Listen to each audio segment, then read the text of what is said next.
take care of him. He made me want to protect him and have everything be okay for him, and he made me want to right every wrong ever done to him. I held him a lot, and he'd cry a lot. Michael's a person you could just fall in love with.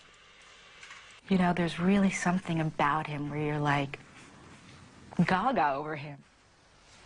What the F. Scott Fitzgerald would say, show me a hero and I'll write you a tragedy. What, they build us up just to break us down. The Beauty and the Beast, that's a great story. But the beauty couldn't train the beast. And he ate her. That's man, come on, that's real white to make you look like, an evil black monster. You raise a pit bull, then you get mad because it eats the furniture. Fame. It's a cold game. In Mike's world, it wasn't a good thing. He was controversial enough in the ring.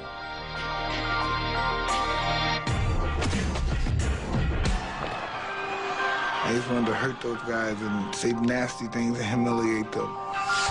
This is who I wanted to be. What broke him down? Was it just the body punches? When I was hitting him with body punches, and I heard him, actually he was crying in there, making woman gestures like, I can't find him, but I knew that he was breaking down soon.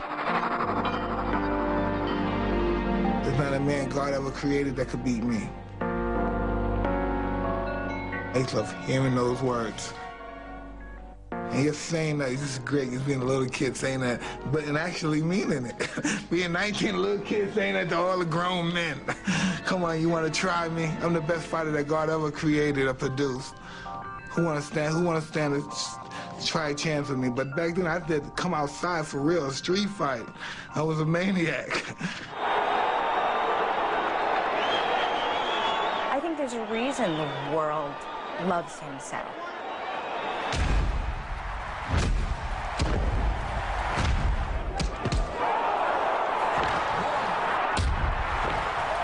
There's such a lovable side to him. It's really so soft and gentle and, you know, sort of like a bear. The winner, and still the undisputed, undefeated heavyweight champion of the world, Iron Mike Tyson! I remember him grabbing me and saying, "You're going to be my woman, and I'm going to love you like no one's loved you," you know, that kind of thing. I was just young, she was young, we were crazy at the time. Two crazy people in love, you know, too much passion sometimes. When they met, Mike was 21 and Robin was 22.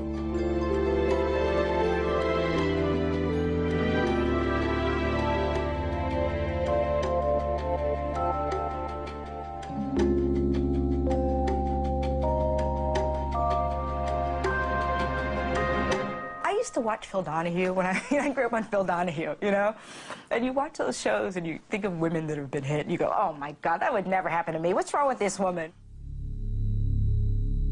I remember the impact. I remember the turn and the hook.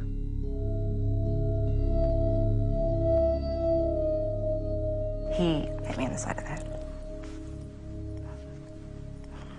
And I went from one corner of the wall, bounced off that corner of the wall to another corner, and then I was out.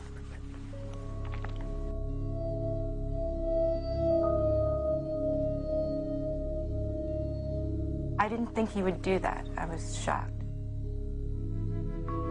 I went from being completely numb to completely embarrassed. I remember thinking, wow, he must really love me. I remember feeling that. Not thinking it, feeling it.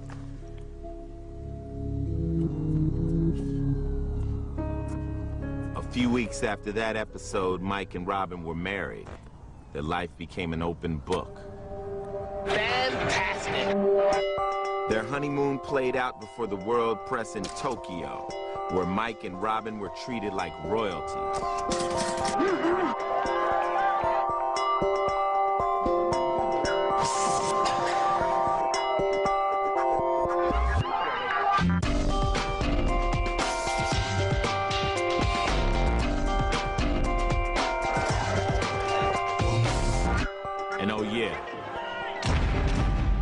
was that Tony Tubbs fight. Tubbs is hurt. Tubbs is hurt badly. It was a left hook. The fight is over. With stunning swiftness. Greed reaches at the deepest core of people. It reaches deep at them, and they're fighting for me and stuff and all that crap. And then that made it easy for Don King to sneak in, and he used, and he got me good. He was pretty good. He's a very interesting individual.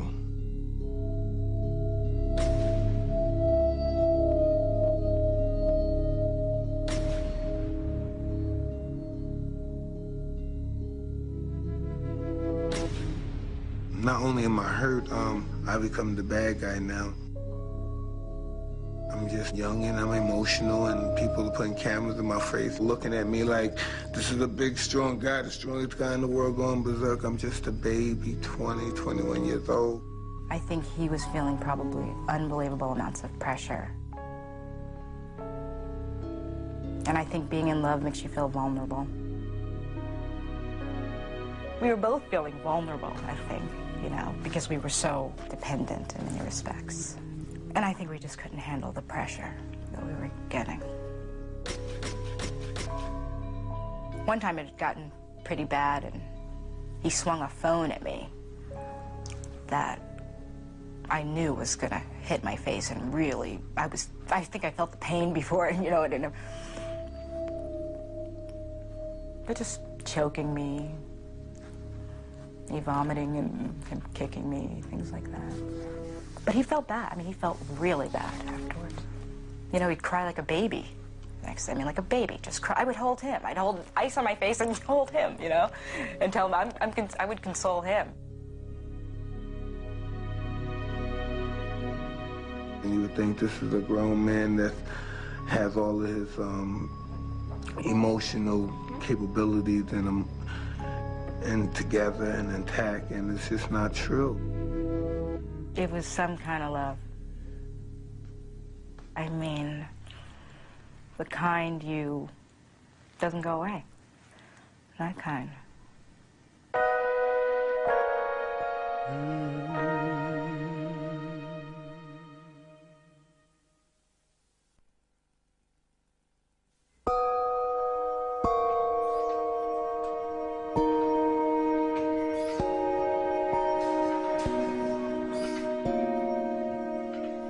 I don't know why I wanted to be a renegade anyway. I was just living my life, being Mike Tyson, doing what I want to do, just being rebellious. I just wanted the taste of that world, you know what I mean? I wanted that forbidden fruit that everyone else had.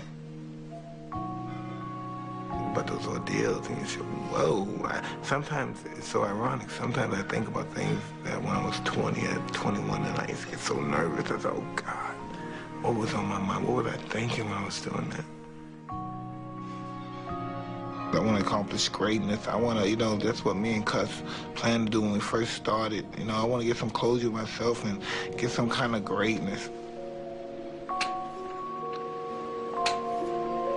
I popped on the scene and made it, and the realer I became to myself, the more phony everything else was around me.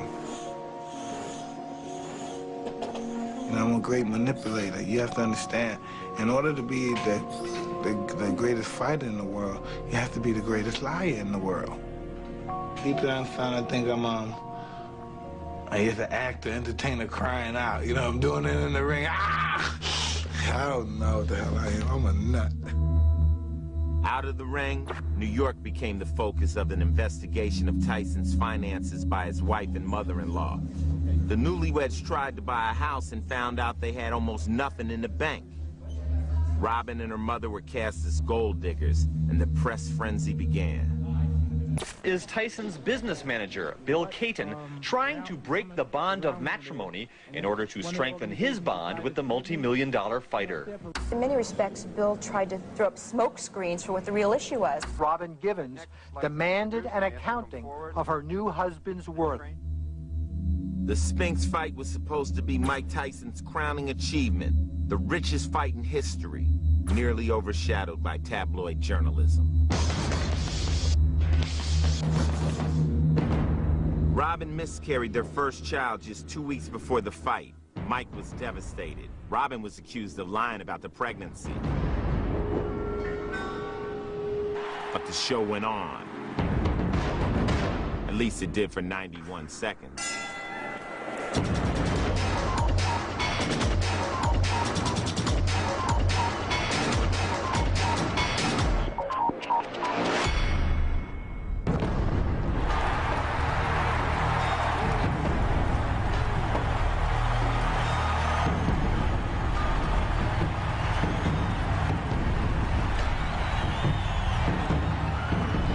How ironic that in the afterglow of his greatest victory, Tyson focused less on the fight and more on the press. I wasn't really appreciative of what you guys, quote, the reporters did to me. Building up to this fight, you tried to embarrass me, you tried to embarrass my family, you tried to disgrace us. And as far as I know, this might be my last fight. Mike would say goodbye to the Catskill connection. Goodbye to the gym where he was born as a fighter. Goodbye to the men who had shaped and molded him. Goodbye to Kevin Rooney, his trainer. He had climbed the mountains and fulfilled Cuss's dream. But the man wasn't satisfied with what he had found. Sometimes the game pisses you off and you don't want to play. I'm a real, a weird guy. Once I accomplish something, I lose interest in it. And I just need, that's my whole outlet in life. I need something to do. I need something to, don't care how much money I got, I need something to do.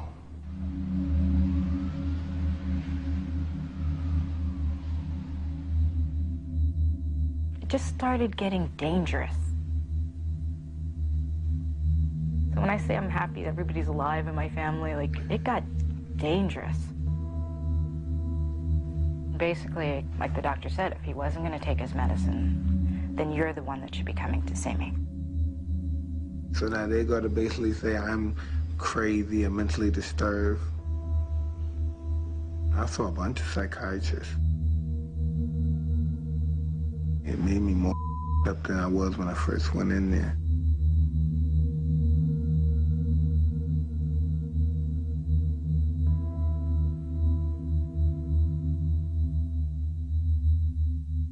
As the battle over Mike Tyson's mental health continues, the latest round goes to the champ, according to the psychiatrist who examined Tyson this week.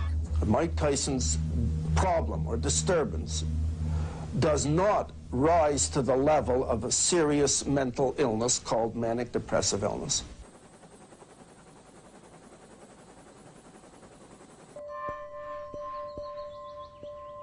He loves women. Yeah, that was a problem. That was a problem for us, too. The loving women part. I remember Michael picking him up one time, and actually he had on a white sweatsuit, and he had lipstick stains on his crotch. I was a pig. I've never been faithful to any woman I ever met in my life, and it wasn't easy for Robin to live with me either. You know what I mean? I'm a dirty dog, down deep. I found a condom. That was a terrible feeling.